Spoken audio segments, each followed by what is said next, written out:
Shalom para sahabat Narwastu, salam sehat. Ini adalah podcast ke-165 majalah Narwastu. Kali ini kembali kami mengundang seorang tokoh senior, seorang negarawan, seorang yang banyak mencermati situasi sosial politik di negeri ini, mulai dari zaman Orde Baru sampai sekarang.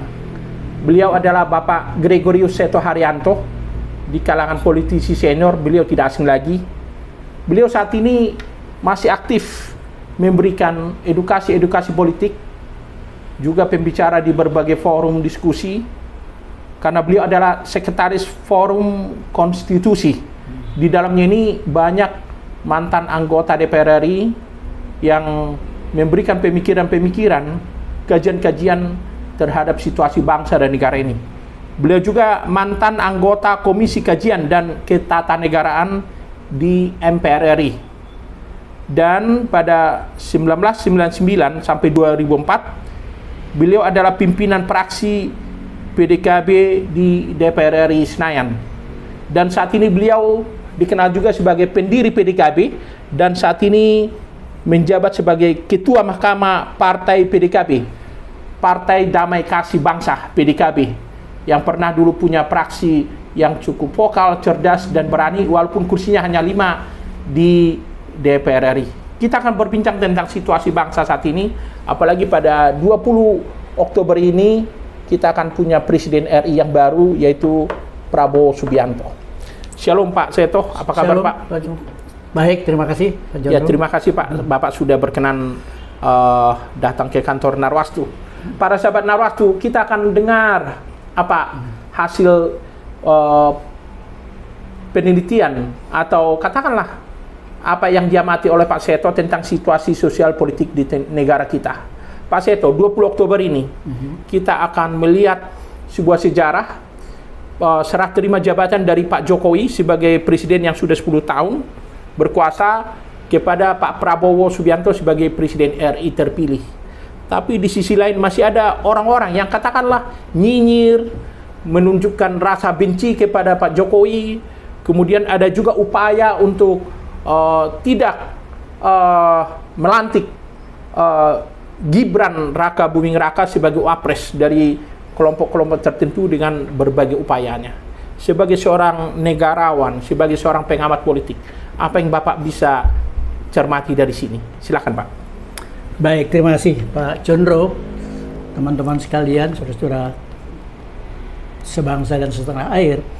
Jadi momen 20 Oktober 2024 ini merupakan momen yang boleh dikatakan pertama kali sangat bersejarah nantinya, karena pergantian presiden yang akan terjadi ini berbeda dengan apa yang pernah terjadi, karena pada 20 Oktober ini akan nampak bagaimana presiden yang digantikan itu betul-betul ikut mempersiapkan apa yang harus dilakukan, apa yang ingin dilakukan oleh presiden yang baru. Kalau dulu kan presiden selesai, ya sudah terserah.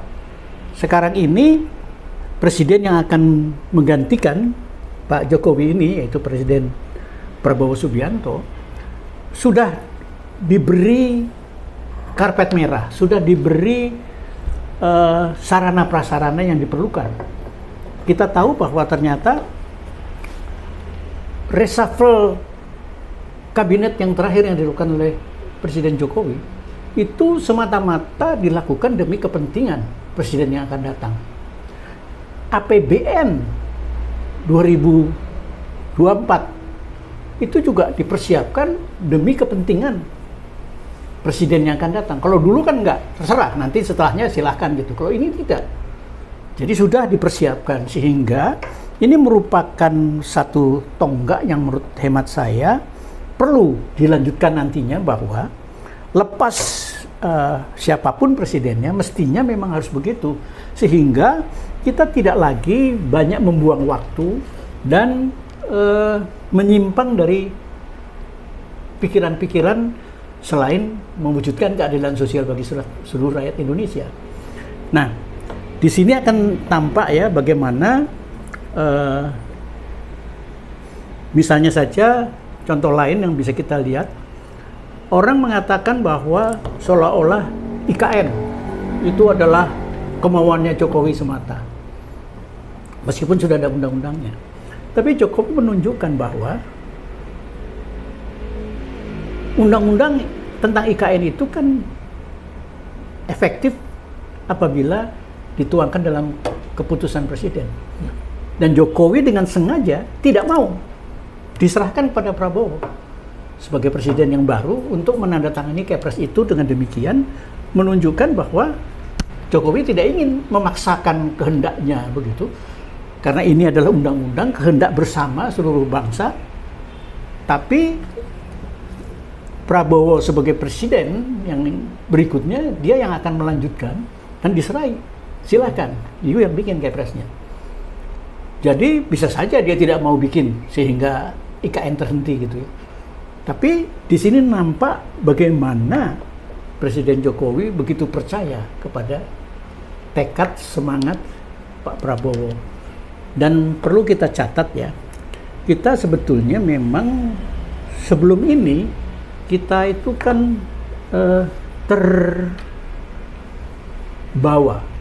oleh isu-isu tentang hal-hal negatif tentang Pak Prabowo, emosionalnya lah dan sebagainya. Tetapi ternyata kalau kita lebih teliti menyimak, Pak Prabowo ini ternyata memiliki satu tekad jiwa keadilan sosial yang sangat tinggi, yang sebetulnya sudah ditunjukkan sejak mudanya. Dulu ketika dia masih letnan sampai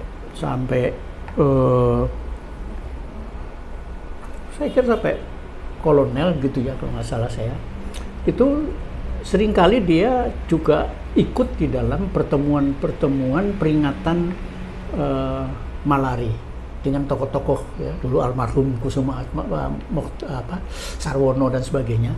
Dan di dalam pertemuan itu dia tunjukkan semangatnya untuk hanya mewujudkan keadilan sosial. Dan itu sekarang terbaca di dalam bukunya yang dia tulis, bukunya yang berjudul Paradoks Indonesia. Jadi ada buku Pak Prabowo berjudul Paradoks Indonesia, di mana di dalam buku itu beliau menegaskan sikap dan cita-citanya di dalam membangun perekonomian nasional kita. Jadi dia menunjukkan meskipun dia punya juga sedikit latar belakang bisnis, tapi dia bukan seorang kapitalis. Dia betul-betul ingin memperjuangkan bagaimana mewujudkan keadilan sosial itu. Dan juga dalam rangka mewujudkan demokrasi politik. Jadi memang sebetulnya jauh sebelum ini Presiden Jokowi kan sudah berharap bahwa kita hanya bisa mewujudkan Indonesia Emas 2045 itu kalau kita melakukannya secara bersama-sama. Mewujudkan gotong royong, begitu kan?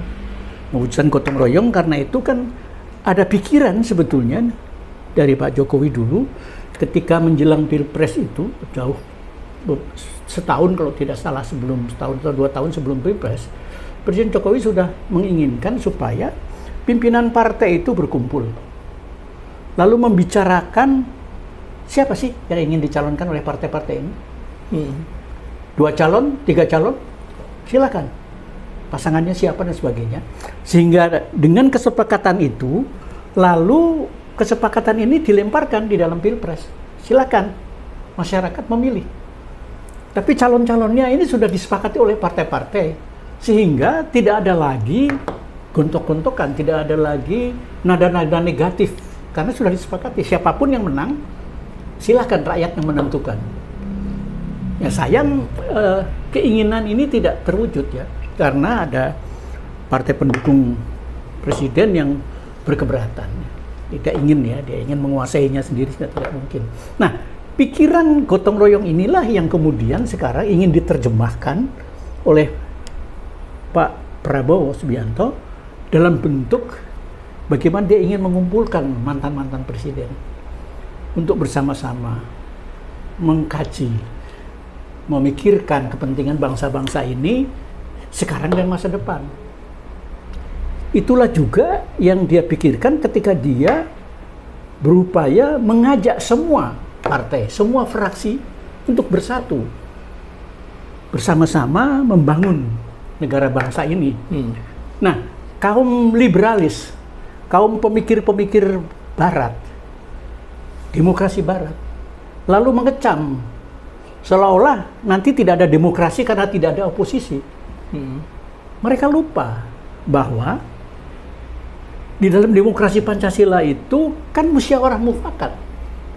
Jadi sebetulnya kebersamaan, kegotong royongan itu tidak perlu harus ada oposisi. Tetapi yang diperlukan adalah bersama-sama membangun. Karena itu menurut hemat saya, kalau nanti ini sudah terbentuk, maka perlu ada satu waktu, entah periodik, di mana pimpinan-pimpinan partai ini berkumpul membicarakan program-program pemerintah yang sedang dan akan dilakukan, termasuk mengoreksi andai kata ada hal-hal tersebut, sehingga tidak berarti bahwa pemerintah berjalan semaunya sendiri karena semua ini tidak. Jadi bisa dibuat acara-acara yang katakanlah entah 2 bulan, 3 bulan sekali, mereka mengkritisi apa yang terjadi, apa yang sedang dilakukan, apa yang sebaiknya dilakukan, sehingga dengan demikian betul-betul kepentingan masyarakat dan negara ini bisa terpenuhi. Dan menurut hemat saya bisa saja kemudian yang mengkoordinasikan pertemuan-pertemuan ini diserahkan kepada wakil presiden. Oke, dengan demikian maka tidak perlu ada khawatiran bahwa lalu seolah-olah pemerintah itu berjalan semaunya sendiri tanpa kontrol, tanpa pengawasan. Saya kira itu yang lebih tepat saya harapkan ya akan terjadi di dalam setelah 20 Oktober ini. Ya, Pak Seto, ada yang menyebut para pengamat dan tokoh bangsa bahwa Pak Jokowi ini dilihat dari sisi umur terlalu muda untuk pensiun, karena dari sisi umur beliau katanya masih produktif dan beliau masih diharapkan bisa memberikan kontribusi untuk membangun dan mensejahterakan bangsa ini. Apa komentar Pak Seto? Ya, saya ingin menyatakan bahwa Pak Jokowi ini kan sesuatu yang monumental, menunjukkan fenomena yang berbeda dari presiden-presiden sebelumnya, karena dia dengan tegas, dia berani memperjuangkan kepentingan masyarakat bangsanya itu, negaranya, dengan tindakan-tindakan yang selama ini dianggap berbahaya dan tidak berani atau tidak dilakukan oleh presiden-presiden sebelumnya, mulai dari pembubaran Petral, pengambil alihan usaha saham dari usaha-usaha sumber daya alam yang selama ini dikuasai asing seperti Blok Rokan, dan yang fundamental juga adalah soal Freeport misalnya. Kita bisa bayangkan sekian belas tahun Indonesia hanya menerima 9%. Kemudian dengan tekadnya, meskipun saya dengar dan mungkin banyak orang juga sudah mendengar bagaimana lingkungan presiden sudah mengingatkan dia, bahkan tanda kutip ada yang separuh mengancam kalau berani mengganggu Freeport nanti Amerika marah dan sebagainya, tetapi Presiden Jokowi dengan tegar melakukan itu. Termasuk ketika kemudian dia ingin meningkatkan pendapatan negara dalam rangka membangun bangsa negara ini menuju Indonesia Emas melalui hilirisasi, dilawan sampai ke WTO. Putaran pertama kalah, tapi dia katakan lawan terus. Jadi ini sebuah fenomena yang luar biasa, di mana presiden ini tidak mau ya menyerah dengan apa yang selama ini sudah berlaku yang merugikan rakyat dan negara Indonesia. Dan hebatnya apa yang dilakukan Presiden Jokowi itu kemudian, di mana dia, kalau dulu orang demi kepentingan politik, kekuasaan, pembangunan itu tersentralisir di Jawa, Pak Jokowi mulai dengan seluruh Indonesia. Dia dengan sengaja membangun dari timur, dari barat, tidak dari Jawa. Dan itu ternyata juga mengundang kekaguman negara-negara besar. Kita melihat bagaimana Presiden Jokowi ini dalam pertemuan-pertemuan internasional begitu dihormati. Kita lihat beberapa kali dalam pertemuan-pertemuan internasional, foto saja dia selalu berdiri di tengah. Dulu-dulu di pinggir, di belakang atau begitu, selalu di tengah, gitu kan. Sehingga menurut hemat saya, dengan selesainya tugas beliau secara formal pada 19-20 Oktober ini, tentu apa yang telah dia lakukan itu akan menjadi landasan dan sekaligus pegangan bagi presiden berikutnya. Dan saya yakin meskipun tidak ada jabatan formal, tetapi kita bisa melihat bahwa Pak Prabowo Subianto sebagai presiden yang akan datang ini akan sangat berpegang kepada contoh teladan yang sudah diberikan oleh Pak Jokowi, khususnya juga di dalam menghadapi tekanan-tekanan dari negara-negara barat. Itu yang akan dilakukan, apalagi Pak Prabowo ini seorang militer yang tentu akan jauh lebih berani daripada Pak Jokowi. Dan meskipun ya beliau selalu mengatakan ya selesai dia ingin kembali ke Solo, ingin kembali menjadi rakyat biasa begitu ya. Kita lihat setiap presiden setelah selesai masa jabatan kan diberi kenang-kenangan oleh negara rumah begitu ya. Dan dia memilih untuk dibangun bukan di Jakarta. Kan kita tahu kalau Pak SBY ada di Kuningan ya, Bu Mega ada di Tengku Umar ya, rumah dari negara. Pak Jokowi minta di Karanganyar ya, memang tidak persis di Solo tetapi sekitar Solo itu di Karanganyar dia ingin kembali. Tapi lepas dari itu, saya beberapa hari yang lalu mendengar sebuah berita ya yang saya belum konfirmasi betul, tetapi konon Pak Jokowi ini melakukan pertemuan terbatas dengan Sekjen PBB. Dan banyak yang menduga pertemuan ini adalah upaya dari Sekjen PBB untuk mempersiapkan Pak Jokowi menjadi Sekjen PBB.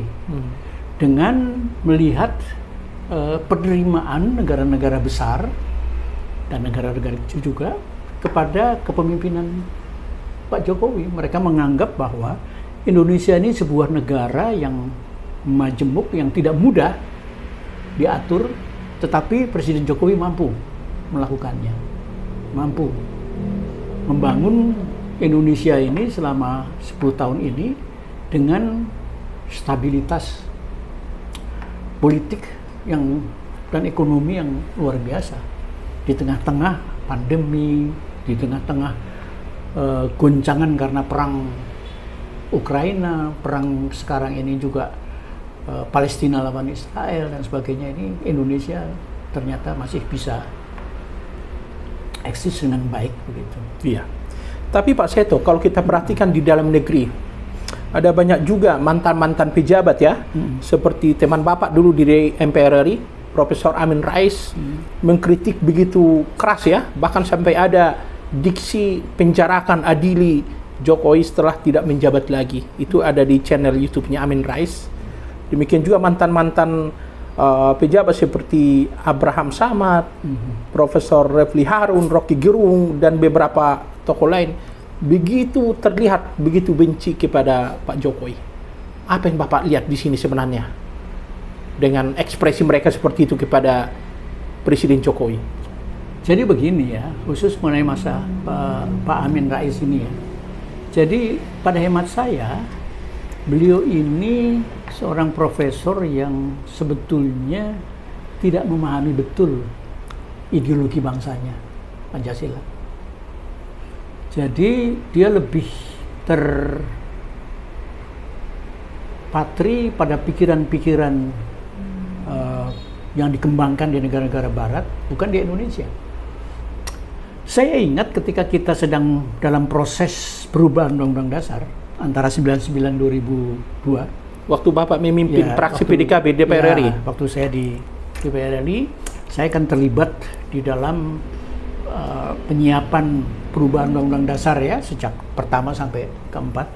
Nah, di tengah-tengah itu kita terkejutkan oleh usulan Pak Amin Rais sebagai Ketua MPR untuk mengubah Indonesia dari negara kesatuan menjadi negara federal. Sehingga di situ waktu itu kita terkejut karena loh, berarti Pak Amin ini nggak ngerti hakikat Pancasila. Itu ya. Dan karena itu lalu beliau juga menunjukkan bahwa bagaimana kepentingan dirinya itu yang seolah lebih menonjol. Jadi ketika kepentingan dirinya terganggu, ketika keinginannya tidak diakomodasi, dia marah. Kemudian kalau kita bicara tentang kepemimpinan Pak Prabowo nanti 20 Oktober 2024 ini, Pak. Ini kan dia jadi presiden yang baru menggantikan Pak Jokowi. Tentu ini berkaitan juga dengan menteri-menteri yang akan dipilihnya. Bapak berharap bagaimana komposisi menteri yang diharapkan untuk situasi bangsa ini saat ini yang akan dipilih oleh Pak Prabowo?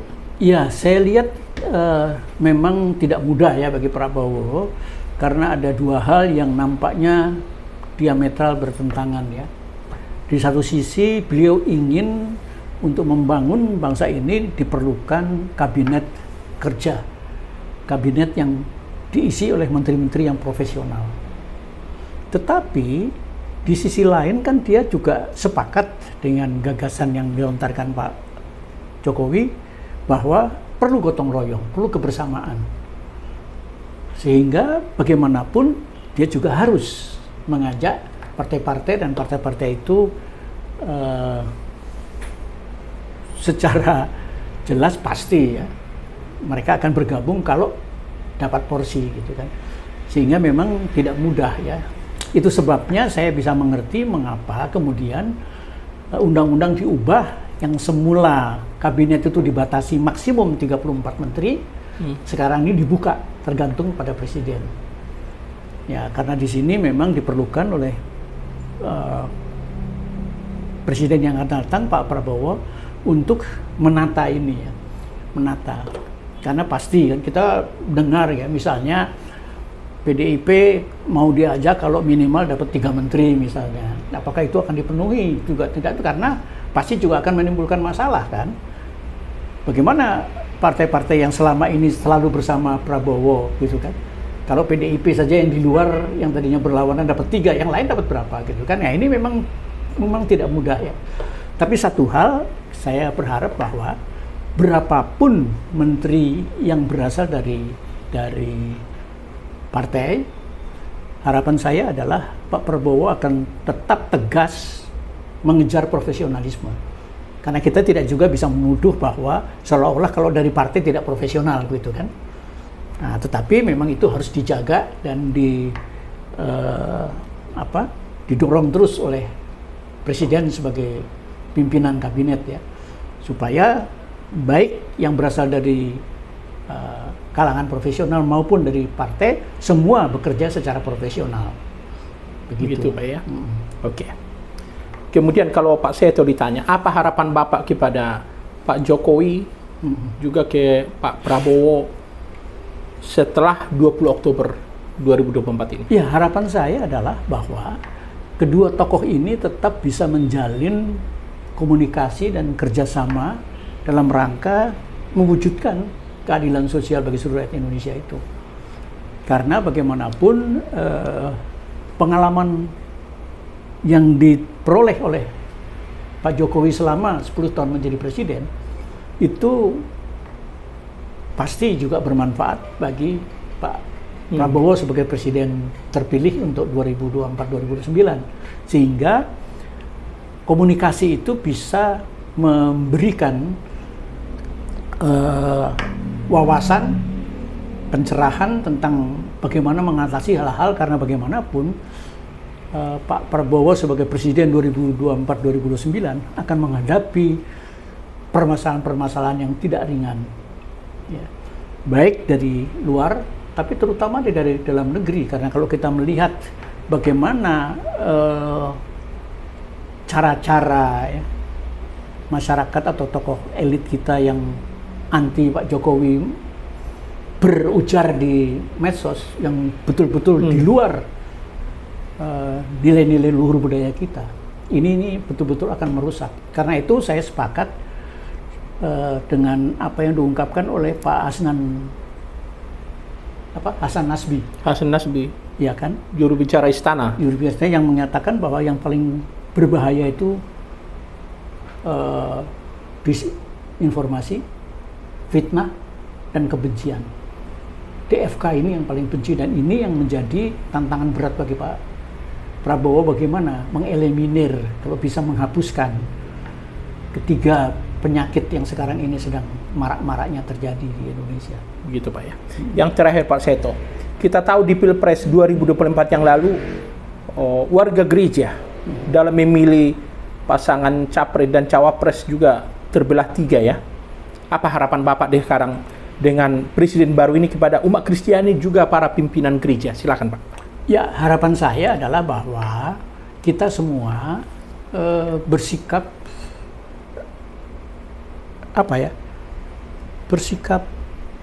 bertanggung jawab. Dan kalau kita bertanggung jawab pada bangsa ini, pada akhirnya harus dilepaskan siapapun yang terpilih. Kita harus bersama-sama membangun bangsa ini secara kreatif, tapi juga tidak melepaskan saran-saran dan kritik yang bisa kita lakukan secara sepatutnya, ya, tidak dengan cara-cara yang seperti sekarang terjadi. Jadi saya berharap bahwa kita sekalian, baik pimpinan gereja maupun umat kita, itu juga secara tajam melihat, tapi juga mendukung apa yang akan dilakukan oleh presiden yang akan datang ini.